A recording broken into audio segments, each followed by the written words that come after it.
one 82-year-old male, one 29-year-old female, one 80-year-old female, one 67-year-old female, one 38-year-old male, one 39-year-old male, one 65-year-old female, one 40-year-old male, and one 55-year-old male. The suspect, who has been identified as 42-year-old Bradford James Gilly of Afton, Michigan,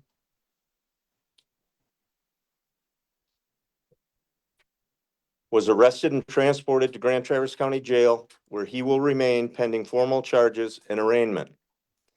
Requested charges will be as follows: 1 count of terrorism, 11 counts of assault with intent to murder. Mr. Gilly's history shows prior assaultive incidents as well as controlled substance violations.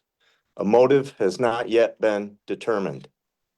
Additional information gathered indicates that Mr. Gilly had entered Walmart at 4:10 p.m. and remained in the store until the incident occurred. I'd like to thank all that were involved, including but not limited to the Michigan State Police, Traverse City Police Department, Leelanau County Sheriff's Office, Antrim County Sheriff's Office, the FBI, Munson Medical Center, Mobile Medical Response, Metro Fire, East Bay Ambulance, Grand Traverse County Emergency Manager. Our thoughts and prayers go out to the victims and their families, and we will provide further updates when additional information is available. With that, I'd like to turn it over to Noelle. Good afternoon. I want to thank everyone for being here. Let you know that my office has been extremely impressed with the outpouring and the communication and cooperation between the agencies involved in this case. Wanted also to let you know that for community, there is going to be a community counseling center, which will allow free counseling to any community members, which we try to do whenever there is an act of terrorism. So free counseling to all community members affected by the incident at Walmart yesterday. That's going to be at NMC in the Innovation Center, which is at the Cedar Lot, Monday through Wednesday from 10 to 7. Depending on the use of those services, we may consider extending those. In addition, Grand Traverse Mental Health Crisis and Access Center also has 24-hour counseling available. That's at 410 Brook Street. I also wanted to give out a crisis hotline number for those that need it, 833-295-0616. We do anticipate authorizing charges tomorrow, and the suspect/defendant will be arraigned either tomorrow or Tuesday. Thank you. Dr. Tom Skirmerhorn, Chief Medical Officer at Munson Medical Center. And I think you understand I will be limited in the amount of specific clinical information I can provide. As Sheriff Shea mentioned, this event occurred yesterday afternoon. We began to receive patients at 5:01 p.m. Our trauma team was alerted prior to their arrival, and this involved a multidisciplinary mobilization of clinical resources, but also support resources for our clinical team. The initial triage, as I think you heard yesterday evening, there were 6 patients who were in critical condition and 5 patients who were in severe condition at that time. I'm happy to report 1 patient has been treated and released. Now we have 10 remaining patients, 2 who remain in serious condition, and the others have progressed to fair condition. I will be followed by Joe Hershey, President and CEO of Munson Medical Center. Thank you, Dr. Skirmerhorn and others that are here today on behalf of Munson Medical Center and our amazing healthcare team. We are here to support and provide as much information as we can. Our commitment to the community shines very, very bright today. We're very proud of the well-coordinated responses, as Sheriff Shea indicated. Those started in the field with EMS. They continued to carry over on site at Munson Medical Center where patients were met inside of our emergency department, our emergency center, with all of our healthcare personnel standing by. We did activate trauma, and we're pleased to say that as a trauma center, we had all of the necessary healthcare professionals on site, including attending physicians, nurses, members of our clinical care team, and of course, our surgeons. We stand before you today, and again, just want to say thank you to all of the care team members, members of the community that have offered their assistance, their support. We will provide more information. We've been met with requests for blood donations and other services from within the community, and we'll speak to that at a later time. But again, just one more time, want to recognize the amazing response, the well-coordinated care on behalf of patients and the community. Thank you. All right, at this time, we are happy to take questions right here. Can I first just a quick logistical question? How do you spell his full name? Gille. One E, Correct, and he's 42 years old, still correct? correct. You talked about you don't know his motive. Did he say anything about why he did this, or was he even talking when he was arrested? Actually, when he was arrested, there was minimal conversation throughout the entire incident. So it was very limited as far as what he did say. As far as a motive, that's yet to be determined. Our detectives, with assistance from the FBI, interviewed him at length, and that will be part of the investigation as it moves forward. Has there been any connection that you can say between incidents in the community when the Pines and other unhoused peoples were cleared in parks? And if this individual had any connection with those camps? I am not aware of this individual being associated with the Pines at all. He is from Sheboygan County, as far as I know. Up front here. Are you is Grand Traverse County the lead investigator in this, or is it? Yes, we are. I've been seeing online that some people have identified the bystander that stepped in, the CDL holder, as Derek Perry. Can you confirm that? Well, I'd rather not comment on that. What I would ask is for all of those people that were involved, first of all, I commend them.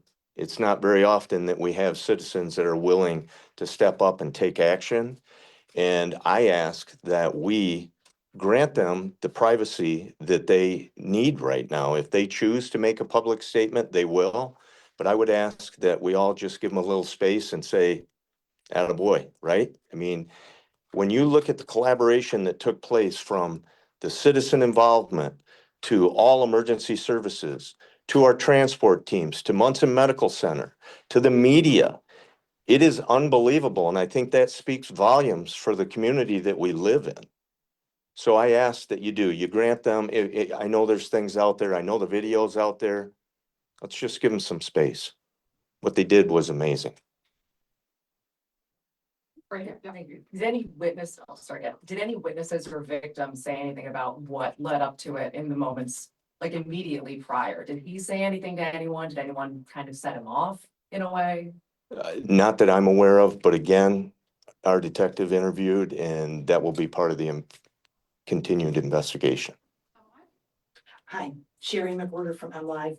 I'm wondering if you've had a chance to look at the security camera footage from inside the store and if that was able to give you any indications of what might have sparked this. So I have not, but our detectives have, and it's my understanding that I believe all 11 incidences to some degree are captured. And so that will be all part of the ongoing investigation. Is there a time when you expect you might be able to release that footage? Not at this time. Were all 11 in the store or any in the parking lot? So my understanding is one was kind of in the vestibule and one was just on the outside. The rest were inside. And it started in the store? Correct. Front row. Did you find any additional weapons in his backpack or any vehicle that he might have brought with him? Not that I have been made aware of. Right here. Yeah, so you mentioned, you've seen the video of the confrontation out there. Can you confirm that that is the suspect in that video? I am fairly confident in saying that that is the suspect in the video. 9 and 10. I was curious, you said he's not from the area. Do you know why he was in Traverse City? Does he have like family or friends or what he was doing? So that is all kind of part of the investigation, but there was indications that at one point he may have resided in Grand Traverse County. And so he was somewhat familiar with the area. He had recently, it appeared, traveled to our area, I believe on the day of the incident. So I don't know if that, I'm not immediately aware of exactly why he came back here or why he went to Walmart. Can I ask one other question? Were any of the people that were injured, the victims, were they injured because maybe perhaps they were like stepping in, trying to stop this guy, or were they all just attacked? I actually don't know if I can answer that. I don't think so, not without We can answer that. video, yeah. Right here. Can you speak to, or anyone up here, the rationale behind the terrorism charge, given that we can't talk about motive yet, or maybe we don't know motive yet, but why that's appropriate? Anytime there is a mass incident like this, where it is something that is, it appears at least to be just a very random act of violence. It's something that is done not to individual people, not to those individual victims. Obviously, they are most affected, but it is, we believe, in some ways done to affect the entire community, to put fear in the entire community and to change how maybe we operate on a daily basis. And so that is why we're looking at that terrorism charge. And then can I follow, what would the maximum penalty be that he would face? That's a life life offense, yes. Time for a couple more questions. 2 in the back. I have a question for the doctor. I know that several of the patients are still in serious condition, but none are in critical anymore. So is it safe to say that they're all expected to survive their injuries? Yes, With regards to the civilian involvement, was it just one civilian who was armed? To my knowledge. And then here. Sherry from MLive again. I live here in Traverse City. I'm keenly aware of the profound impact this incident has had on our community. Can you speak to the mental health component of the community and also answer whether or not the suspect has any known history of mental health concerns? Well, as far as your second question, I won't comment. As far as the first, do I think there's a mental health component? I think it's fair to say that anytime you have someone that commits an incident or an act like this, there is some sort of mental health issue involved. Jody.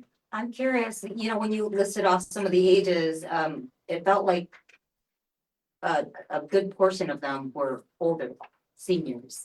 Do you think he was actively trying to target a certain age group, or it was just all random? Based on the information I have at this time, I think it's random. There were some younger people involved in there. So I don't know if we can draw that conclusion. Okay, front row. As far as you know from witness statements, did he threaten any Walmart employees directly? Well, again, the information I've been provided is there was very limited conversation that took place throughout this incident. So I would be apt to say no. And then did you have one? Yeah, do you know if the suspect has a criminal record in Florida? I don't know that.